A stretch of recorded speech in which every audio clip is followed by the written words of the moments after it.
नमस्कार दोस्तों, स्वागत है आपका एक बार फिर से आपके अपने YouTube चैनल में। सो गाइज, आज का हमारा टॉपिक है वो है हार्ट, यानी कि मानव का हृदय। तो मानव के हृदय की संरचना और उसकी आंतरिक संरचना और बाह्य संरचना दोनों के बारे में हम अध्ययन करेंगे। तो चलिए क्लास को शुरू करते हैं। लेकिन उससे पहले यदि आप चैनल पर पहली बार आए हैं तो चैनल को सब्सक्राइब जरूर से करें और नोटिफिकेशन बेल को ऑन कर लीजिए। धन्यवाद।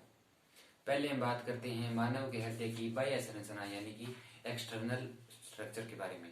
तो संरचना के रूप में जो मानव का हृदय होता है वो एक पेशीय अंग होता है जिसकी आकार है यानी कि उसकी आकृति है वह मनुष्य की मुट्ठी के आकार की। जैसे कि मैं हूं तो मेरा हृदय वो इतने से साइज का होता है, इसी प्रकार से ही होता है, इस प्रकार से ही होता है, मतलब इस प्रकार से हम ऐसे करते हैं तो इस प्रकार से मुट्ठी मनुष्य की मुट्ठी के आकार का होता है।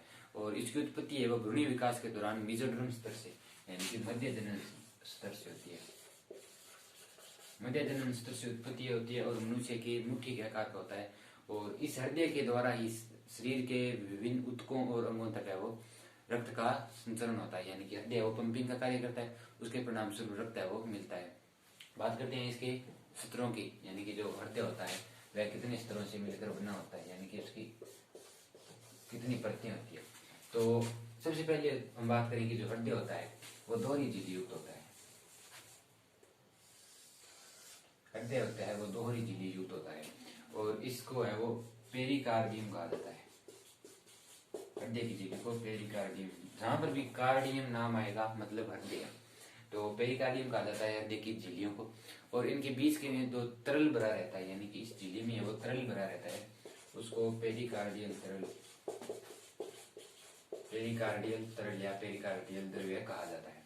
और इसका एक उपयोग महत्वपूर्ण कार्य होता है, जैसे कि हृदय है वो सिस्टोल डायस्टोल यानी कि संकुचन और प्रकुंचन कर रहा है, तो जो आसपास की कोशिकाएं व ऊतक होती हैं उनको घर्षण से बचाने के लिए, जैसे कि ये कभी बाहर जाएगा अंदर आएगा, बाहर जाएगा अंदर आएगा, तो उनको घर्षण से बचाने के लिए यह पेरिकार्डियल द्रव्य वो सहायता करता है।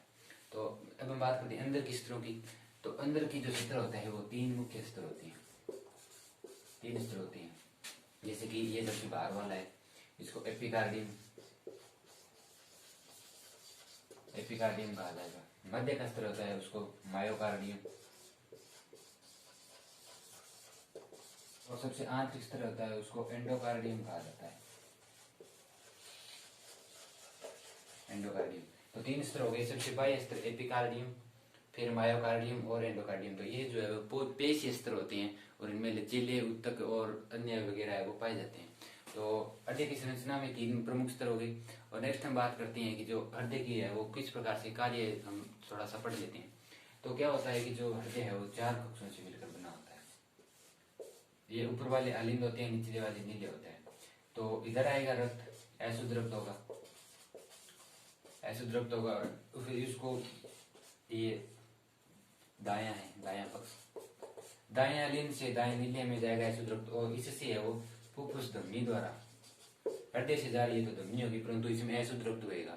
ये हमने वहां चर्चा की थी धमनी और शिरा में, उसमें अपवाद होता है कि कौन सी धमनी में अशुद्ध रक्त बहता है और कौन सी शिरा में शुद्ध रक्त बहता है।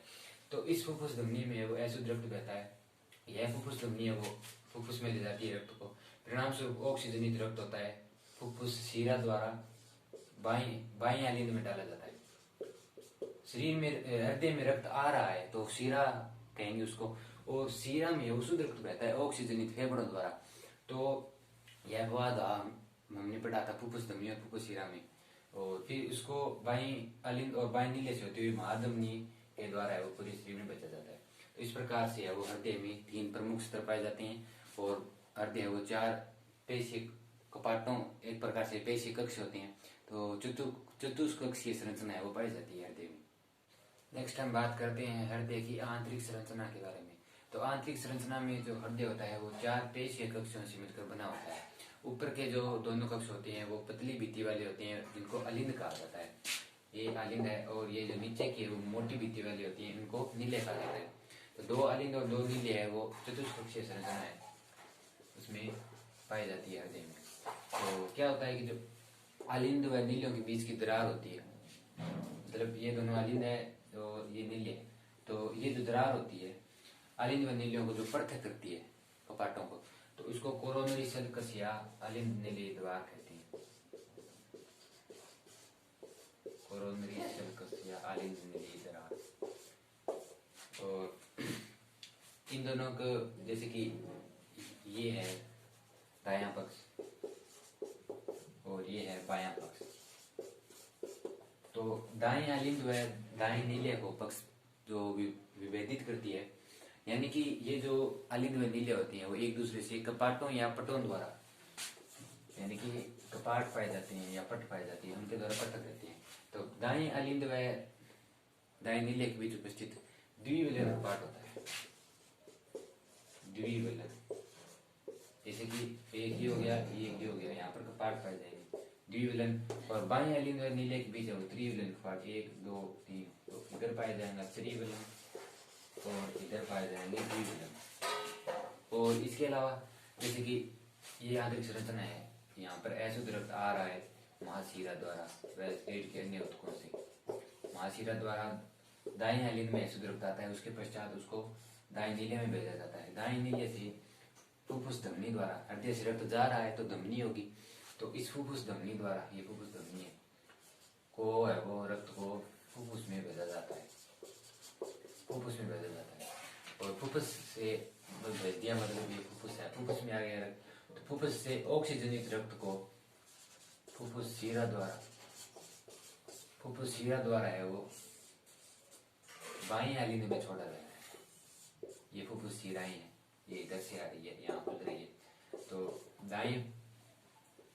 दाएं फुफ्फुस की ये शिरा है और बाएं फुफ्फुस की ये शिरा है।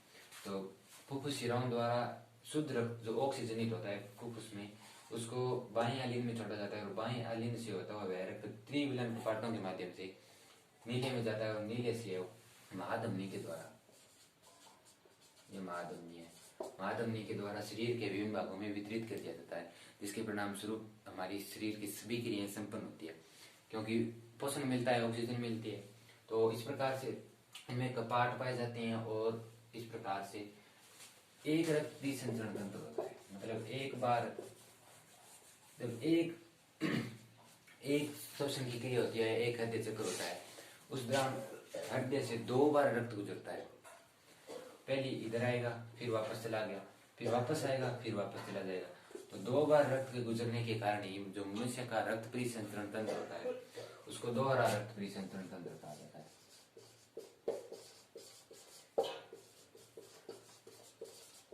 दोहरा रक्त परिसंचरण तंत्र। और आपसे पूछ लिया जाएगा 1-2 नंबर में 12th बोर्ड के अंदर कि जो मनुष्य के अंदर दोहरा रक्त परिसंचरण तंत्र है उसकी कोई एक महत्वपूर्ण आवश्यकता लिखिए। तो इसका एक महत्वपूर्ण आवश्यक या उपयोग किस प्रकार से, तो वह यह है कि इसके कारण शुद्ध व अशुद्ध रक्त वो मिल नहीं पाते, यानी कि यहाँ अशुद्ध रक्त था वो चला गया और फिर शुद्ध रक्त आएगा, इसके जाने के बाद आएगा, तो रक्त आपस में नहीं मिल पाएंगे अशुद्ध और शुद्ध रक्त। तो इसका यह बहुत महत्वपूर्ण उपयोग होता है। इसके अलावा हम बात करें तो जो दोनों आलिंद होते हैं उनके बीच वो अंतर आलिंद पट पाए जाएंगे। आलिंदों के बीच में अंतरालिंद और नीलियों के बीच में अंतराय नीले पट। तो जो दोनों आलिंद होते हैं, जैसे कि हम सोर्स कर लें, ये आलिंद है, ये आलिंद है, तो दोनों आलिंदों के बीच जो पट पाया जाता है उसको अंतर आलिंद पट कहा जाएगा। और इस पर एक गर्त पाया जाता है जिसको फोसा ओवेलिस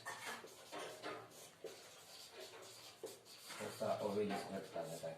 और इस गर्त में जो आपने सुना होगा कि उसके कोई व्यक्ति है उसके हृदय में छिद्र होता है, तो वह फोसा ओवेलिस होता है।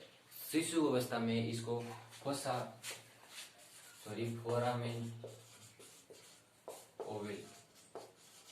फोरामेन ओवल कहा जाता है, जो धीरे धीरे बाद में बंद हो जाता है, जैसे हम वयस्क होते हैं तो उनमें बंद हो जाता है। यह पेसमेकर का कार्य करता है। पेसमेकर यानी कि हृदय नियंत्रक, हृदय गति नियंत्रक, इसको पेसमेकर कहा जाता है। पेसमेकर की तरह यह कार्य करता है बच्चों के अंदर, परंतु जब हम वयस्क होते हैं तो उसके परिणाम स्वरूप यह रुक जाता है, परंतु कुछ व्यक्तियों में नहीं रुक पा जाता तो उसको फोसा ओवेलिस गर्त कहा जाएगा। और इसके अलावा नीलियों के बीच में अंतरा नीले पट पाए जाएंगे और महाधमनी में अर्धचंद्राकार कपाट पाए जाएंगे ताकि रक्त है वो वापस ना जा पाए। और फुफ्फुस शिराओं में जगह जगह कपाट पाए जाते हैं, शिराओं में तो कपाट पाए जाते हैं परंतु महाधमनियों में पाए जाएंगे, सभी धमनियों में नहीं पाए जाएंगे। फुफ्फुस धमनी और महाधमनी 2 में ही पाए जाएंगे, ये अपवाद था, हमने पढ़ा था पीछे। और इसके अलावा यहाँ शुद्ध रक्त आ रहा है, ये बायां नीले है, इसमें शुद्ध रक्त आता है, तो यहाँ पर इतना अधिक दाब लगता है क्योंकि शरीर यहाँ से ही है, वो पूरे शरीर में भेजा जाता है रक्त, तो बहुत अधिक दाब की आवश्यकता होगी तभी तो पूरे शरीर में फैल पाएगा। तो इस भाग में सर्वाधिक दाब की क्रिया पूर्ण होती है, इसलिए हृदय की जो भित्तियां होती है उनकी सबसे अधिक भित्ति मोटी होती है, वो नीलियों की होती है। और नीलियों में भी बाएं नीले की भित्ति है वो सर्वाधिक मोटी होती है। इस इन दोनों के 3 गुना मोटी होती है ये भित्ति, क्योंकि यहाँ पर सर्वाधिक दाब है वो कार्य करता है। तो इस प्रकार से हृदय की संरचना, बाह्य संरचना और आंतरिक संरचना है वो कंप्लीट होती है। आपको यह क्लास कैसी लगी मुझे कमेंट करके जरूर बताएं। मैं आपको मिलता हूँ नेक्स्ट वीडियो में, तब तक के लिए bye bye, take care, see you.